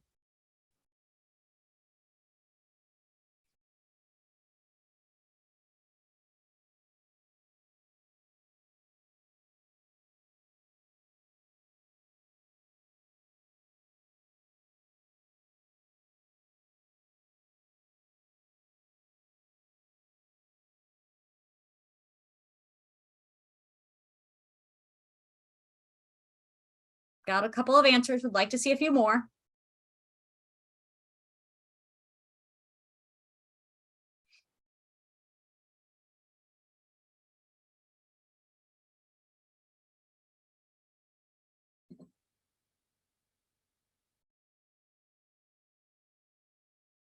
Okay, so we got a couple of different warrants. It seems like most people have said yes so far. So the first person said yes, they can because they said judge kick the counter play and if they lose on the link. And I agree.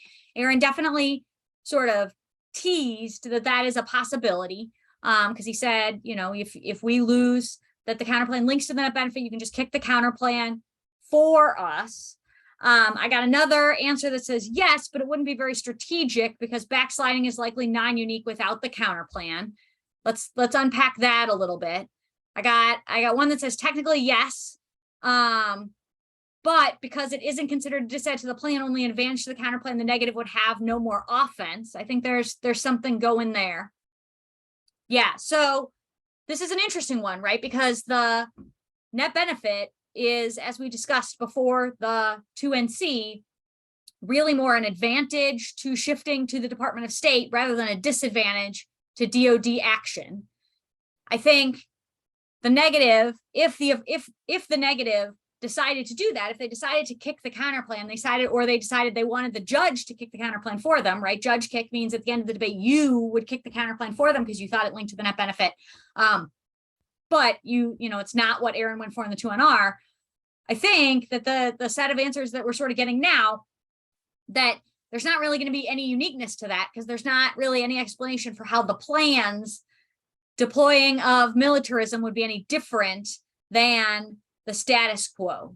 So, you know, it does definitely link to the plan, but there's a question of, you know, is there uniqueness for that? And that's the question that I want you all to be thinking about. In most ways, this counter plan, sometimes you'll hear the phrase, the counter plan establishes uniqueness, or it's a uniqueness counter plan. This isn't just a uniqueness counter plan, but in this case, the counter plan in many ways establishes uniqueness for the militarism backsliding net benefit because it transfers the authority. Okay, I got one more question while the 1A is prepping. And then before the 1AR, we're also just going to take a little breather and let everybody take a bathroom break. So you will get a break in just a second if you need one. But the second question I want to ask while Joanna's prepping is, so the 1N, the 1NR, Hanna went for the case for 5 minutes, but it seems like we basically just established that Aaron almost certainly is going for the counter plan. If he's not going for the counter plan, you all think there might be some concerns with the negative strategy. So you think it's the best choice for the negative is to go for the counter plan. If that's the case, that the best choice for the negative as of right now, right, it could change, but as of right now, the best choice is to go for the counter plan. Why can the 1NR just extend the case even though they're going for the counter plan?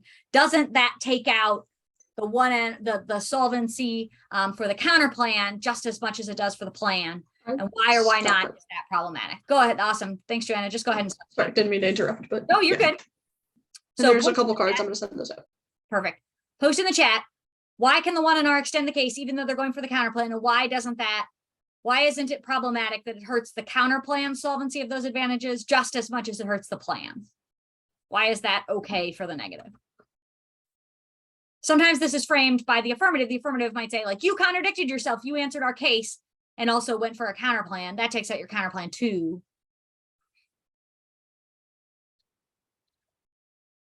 Okay, so I got one description here about presumption.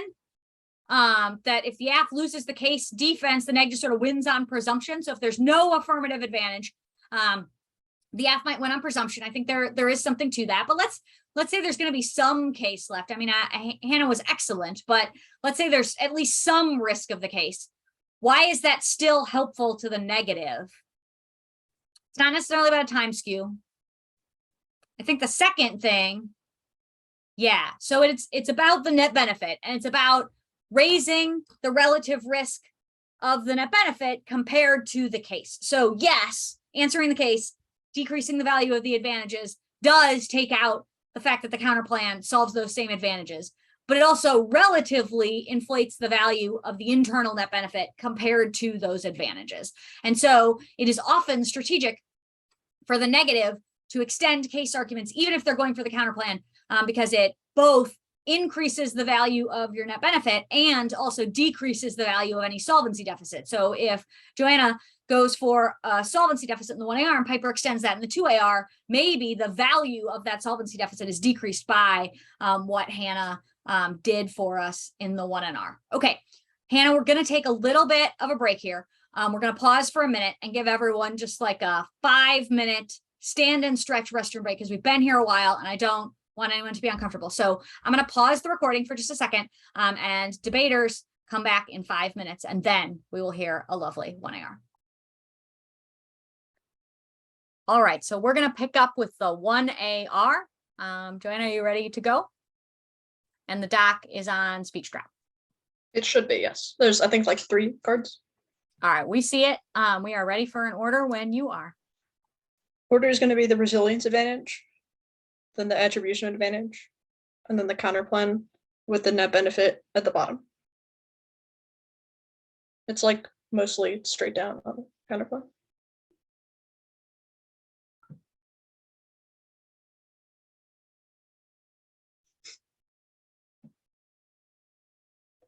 Okay. Is anybody not ready? I'm going to start in a couple seconds unless someone interrupts me. Cool.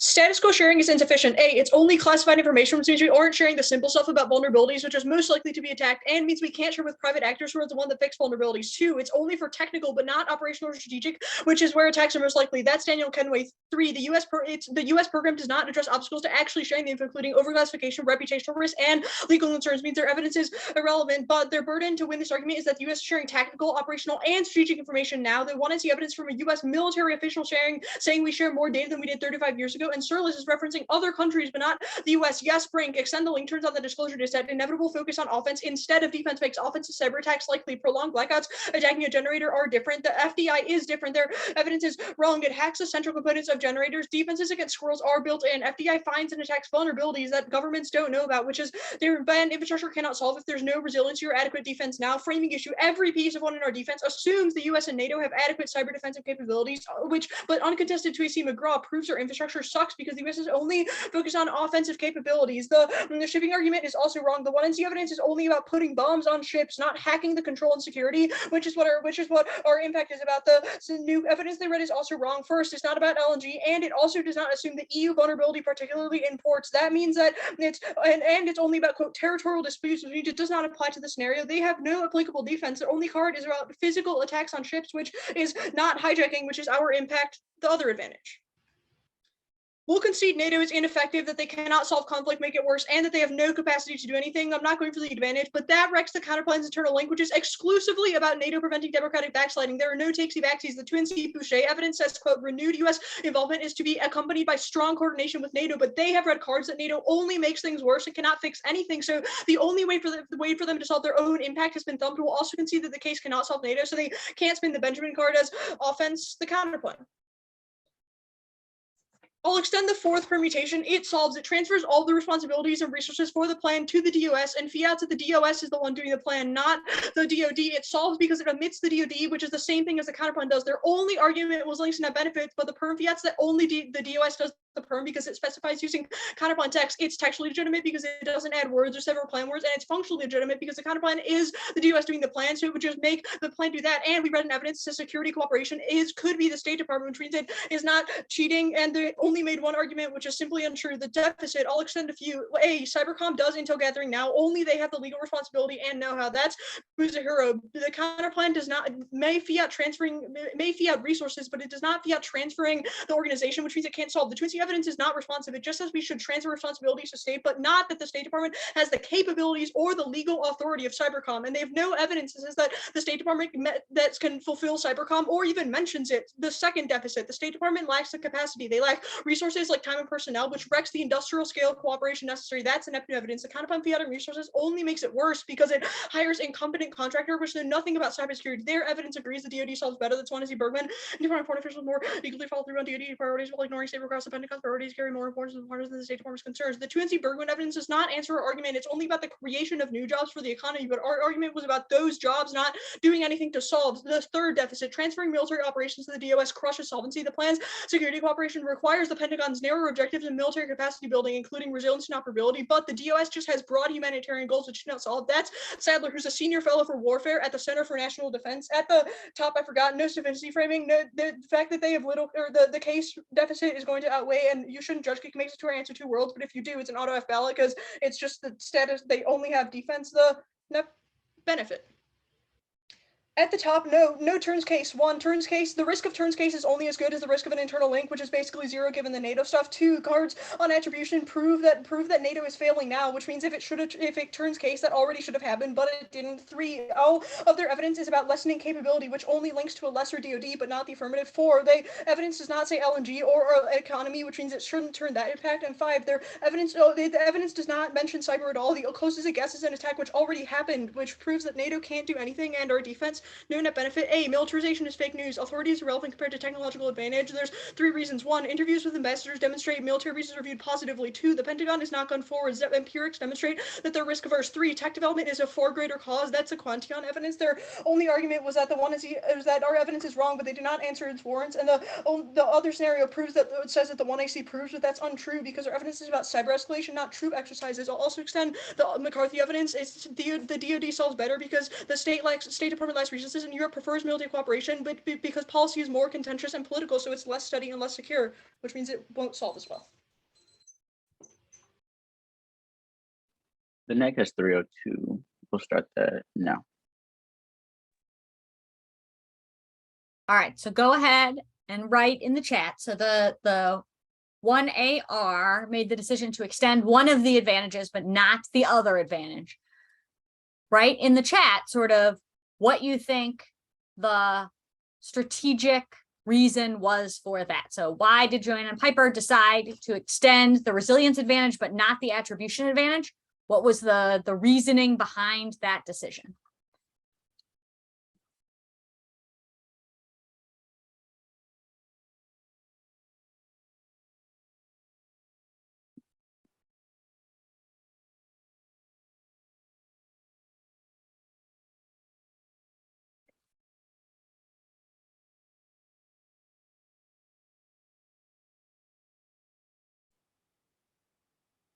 Okay, so I see a couple of comments about it. Took out the internal net benefit.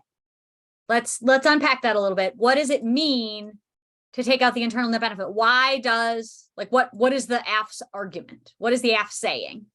Use not debate words like take out an internal net benefit, and instead say what they did. What is the AF's argument there? I do agree that they are attempting to use arguments on the case to eliminate the internal net benefit, but let's yeah, so I got one in the chat. If NATO is ineffective, then NATO backsliding doesn't matter. And so the AF has made a decision that if the negative is right, that NATO is kind of bad there, or ineffective, or fails. Those are those cards that the 1NR read at the bottom of the 1NR and the bottom of the attribution advantage, then maybe it can't solve the backsliding impact. Yeah. So there's definitely also a time trade-off argument. So a couple of you have made comments about time trading, and definitely it can be really strategic for the 1AR to eliminate an advantage to get some time trade-off. And I do think, Joanna definitely got a time trade-off. The 1NR spent like 2.5 minutes on attribution, and obviously the 1AR spent only about 30 seconds-ish there, maybe a little less.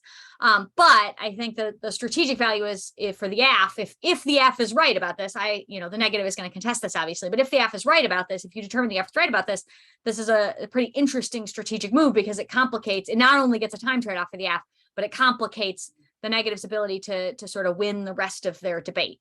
So the neg's strategy in the negative block was kind of, we don't need to win a big risk of this net benefit, right? Because we're reducing the case so small that any risk of the net benefit is going to be valuable. There's sort of two styles of 2NRs on a counterplan. And just said, one is like, the counterplan definitely solves and there's a big net benefit.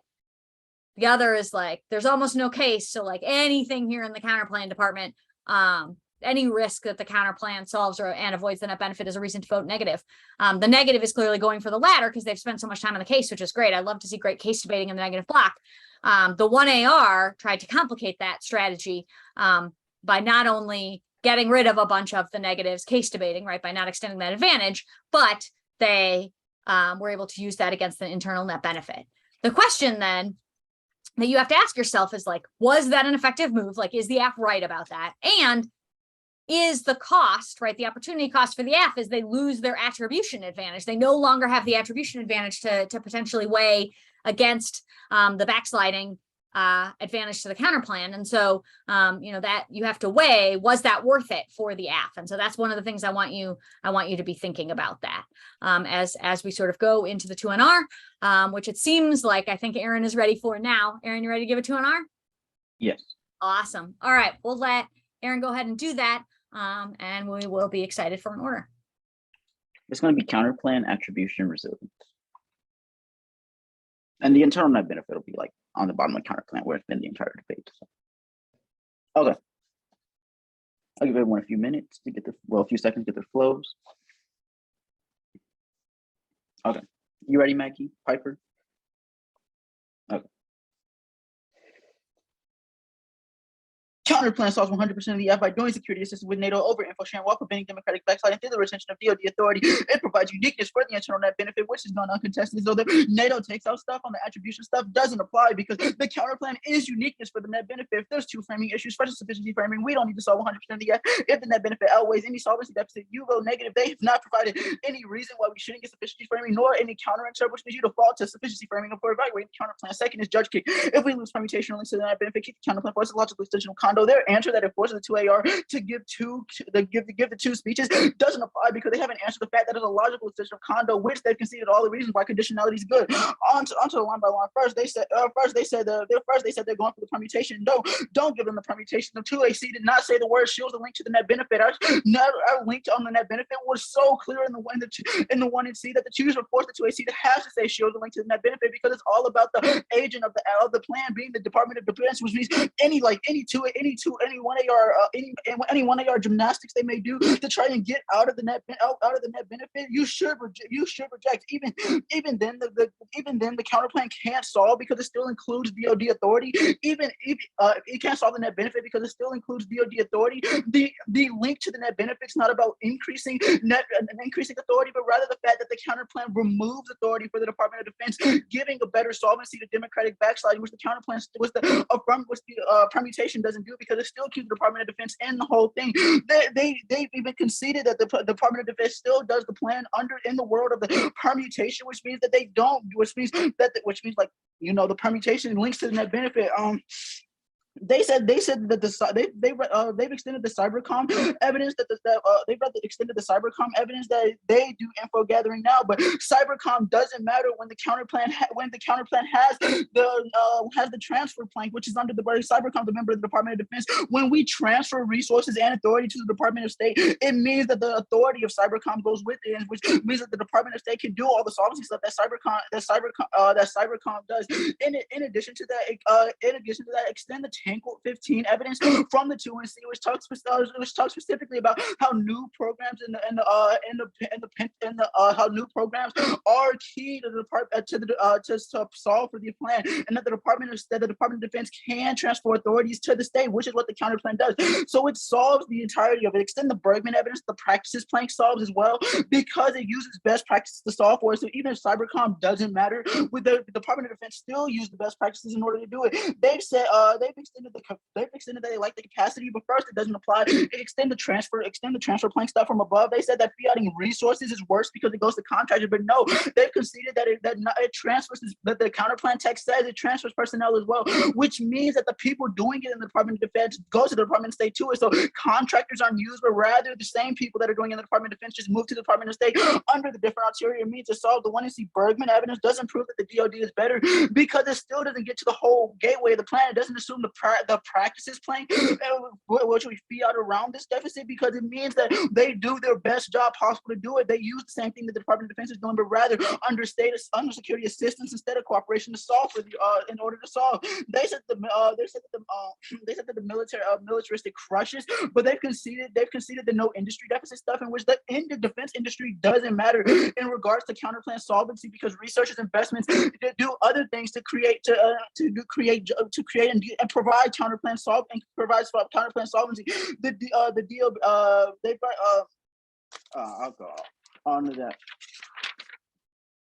They said onto the net benefit backsliding collectives NATO on risk existential threats and fights broader risk of territorial integrity and political independence. That actually is up the Brazina evidence. They said that there's no turns case argument, but the Boucher evidence is really good on the question about how reverse causal global democracy is through the counter plan. Extend the Elias evidence about backsliding triggering every 1AC scenario. It talks about how cyber attacks take out the entirety of the grid, which takes out their grid impacts, and the democratic backsliding creates societal vulnerabilities in NATO's attractiveness and credibility, which creates perception and causes other problems. They said that the shipping stuff doesn't say LNG, but we won't go for it. We'll go for impact defense on the case, so we're not going for that. And I'll go to the case flow.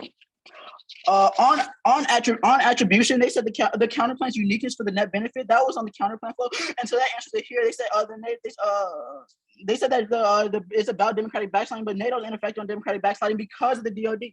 On the resilience, we're going to extend the shipping impact. If one of you see shipping impact defense says the words LNG, which means it takes out the shipping impact, and that's time.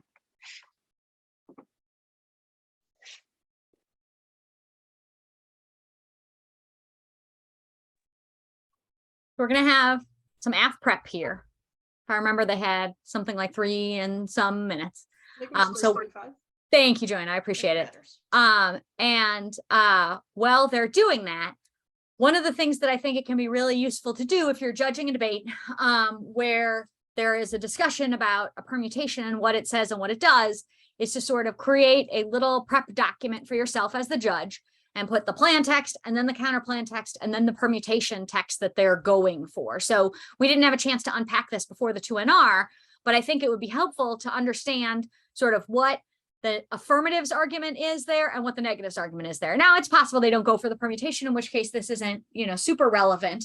But if you think that the affirmative is likely to go for a permutation and it's sort of contested, as it is in this case, sort of what a permutation does, what it is, and does it resolve a net benefit, it can be really helpful to put those 3 things side by side for yourself. I was going to put it in the chat for you all, but I think the sort of the formatting matters a little bit in the 2AC. So if you're going back to that document, go back to that 2AC doc, take a look at the permutation that they extended and explain and sort of assess for yourself whether you think sort of the 1AR's depiction of that permutation is more accurate or the 2NR's depiction of that permutation is more accurate. And do you think it resolves does it accrue the benefits that the counter plan also accrues? My guess is that Piper will be telling us that it does. Aaron has obviously told us very emphatically that it does not. And so it's worth taking a minute and sort of assessing for yourself, like what part of the counter plan is included and how does that relate to the original plan and how does that relate to the solvency for the net benefit. So go ahead and take a minute and do that while Piper is prepping.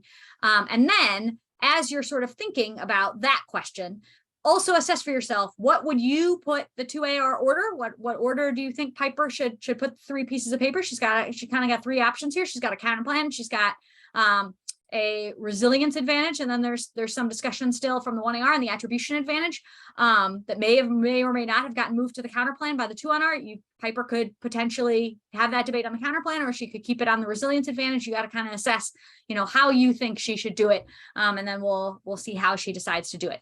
But I'm going to go ahead and mute and let you all take a look at that permutation and sort of unpack what you think is going on there before we hear the 2AR.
Sorry, I'm migrating again. 1 sec. No problem at all. We'll go on a little field trip with Piper. While we're doing that, go ahead and get your flows ready. Get ready to flow the 2AR. You stepped away for a second during prep. Now it's time to sort of lock back in and think about, what do you think the 2AR needs to do to win this debate? What are some questions you want answered? And what would Piper need to do in order to answer those questions sufficiently for you? Similarly, on the flip side, think about, if maybe you think in some spots Piper has some arguments that are unwinnable. What should she jettison when she's making her 2AR decisions?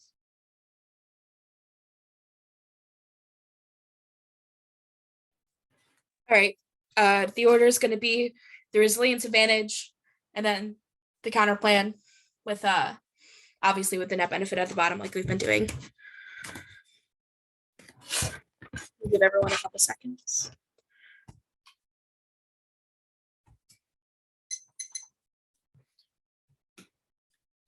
All right, awesome. Is everyone good to go? Cool.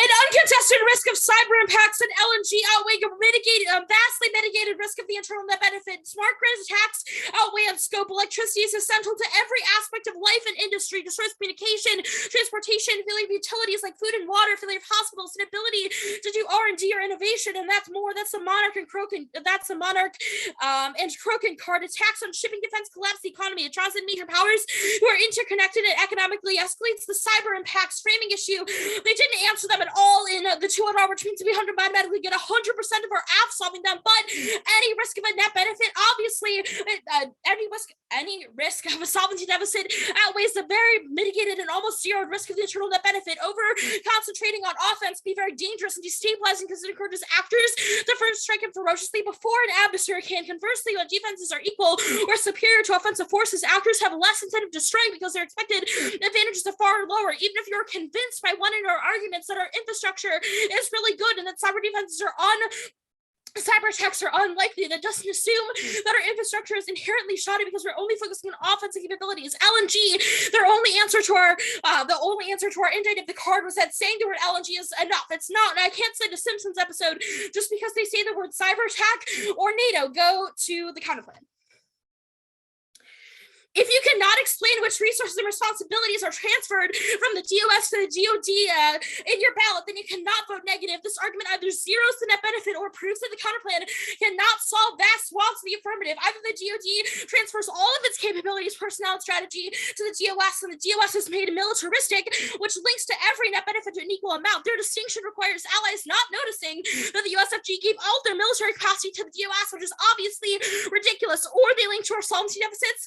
I'm going there now formally, and I'm only going to extend solvency deficits B and C. First, the state department lacks capacity. They lack resources, time, personnel, wrecking industrial scale cooperation necessary. That's Neptune. The counterplan fee on the resources only makes it worse because they are hiring incompetent contractors that know nothing about cyber. Their 1C Bergman evidence proves that even if the counterplan transfers all of the resources and personnel, that allies won't trust it because they only trust those words coming out of the DoD, not DOS. They fail to recontextualize their Berman evidence to the negative context, which means we automatically outweigh it. This was read as re-highlighting in the 1R. The 2C Bergman evidence doesn't answer our argument. It's only about the creation of new jobs, but our argument is about workers not solving and the structure of the DOS not solving, which was uncontested in the 2NR. So that solvency deficit I'm going for is that transferring military operations to the DOS crushes solvency. The planned security cooperation requires the Pentagon's narrow objectives in military capacity building, like resilience and interoperability, as opposed to the US's broader humanitarian goals. That's Sadler, who's by far the most qualified author in the round on the question. Go to the net benefit proper. Oh, also extend the permutation. We're not going to go for it as our main argument on the counterplan, but it's a no risk option. There's only a risk since the counterplan and the AF link equally to the net benefit. Only the permutation resolves all of the AF's impacts, while avoiding as most of the net benefit as possible. Cool. The 1NR concession of the NATO defense destroys their net benefit. Their evidence says that NATO is too old, only tool for the Cold War. No modern challenges has empirically bombed civilians and committed wars. That certainly cannot solve democracy when it's riddled with divisions and contradictions. Their only answer is that the counterplan provides uniqueness, but the counterplan cannot overcome those inefficiencies and problems. Those counterplan cannot overcome those inefficiencies and problems. They generate additional planks to solve them, and clearly nothing about transferring the capacity to the DOS allows them to undo all the problems of NATO. Their only answer was that the counterplan generates uniqueness. It might generate uniqueness for militarization, but the NEC has never explained how changing the plan's actor revitalizes NATO, changes their history, and fixes their policy. Even if they're right, the counterplan cannot increase NATO effectiveness. Their argument is that the DoD hurts such the US avoids, which is not that the DOS would net improve NATO effectiveness. They've doomed the status quo. They also doomed it for the counterplan because their only impact and internal link to NATO backsliding is that NATO can solve and fix it all. They read about five cards throughout the debate that NATO is awful, they cannot solve anything. That means they can also not solve their own net benefit. Net benefit is zeroed. They also didn't answer the last two arguments we made on the end of the net benefit. They independently take out the entirety of it. First is that militarization is fake news. Just because the DoD deals with the military does not mean the DoD is necessarily militaristic, which means the permutation is even less of a cost of option to you because the DoD alone might be able to solve some of the problems that just the DOS and the status quo cannot. Second is that DoD solves NATO backsliding better because the state lacks resources and Europe prefers military cooperation, not policy, which tends to be more practical and contentious. No answers to that. Is your last route to an affirmative ballot. Good debate. Good debate, y'all. Good debate. Good debate. That was excellent. Thanks so much for doing that, debaters. We really appreciate it. I know that preparing for a demo debate is a huge lift to ask of all of you. And so in addition to just how great the debate was, we just so appreciate you all giving your time to these high schoolers to teach them some things. And I know we all got a ton out of the debate. I am going to go ahead and unless anyone has a question for the debaters in the debate, if you do have a question for the debaters in the debate, I'll give you about 2 minutes to post a question for the debaters in the debate in the chat. So if you have questions for the 4 debaters about like, why did you do this? What went into this decision? How did you assess this or that? Go ahead and post those in the chat. We'll give you about 2 minutes to post those in the chat, and then I'll read those to the debaters. And we'll get some answers on that, and then we'll let the 4 students who debated take off, and we'll unpack the debate a little bit more here with the students who are observing the debate. But if you have any questions, go ahead and post those. We'll go ahead and get those asked. I'll stop talking so you can type.